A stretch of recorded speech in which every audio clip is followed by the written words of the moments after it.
يمانيون في المنفى فلا فادينا سفاراتنا ولا سفراؤنا.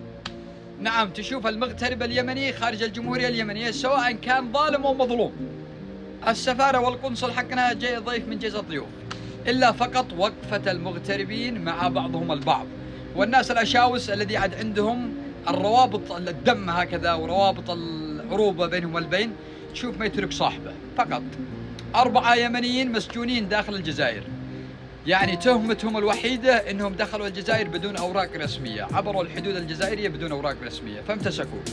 أهلهم وحبايبهم وأصحابهم كلهم يقولوا من حق الدولة هذه أن تسجنهم.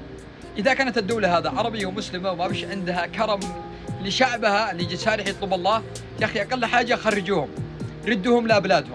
ولكن 7 أشهر إلى اليوم على إيش؟ ذنبه أنه عبر الحدود وهو سارح دولة مثل العيش.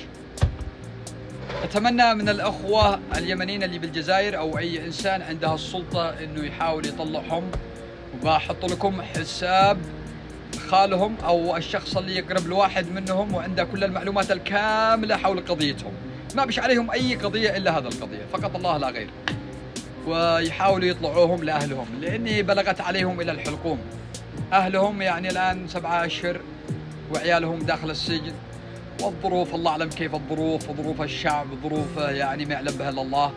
ولكن رب العباد الكريم إن شاء الله، يعني ربكم ما لا ينسى أي حد، أي مغترب من أي دولة أو من أي جنس كان، رب العباد ما لا يترك أحد إن شاء الله.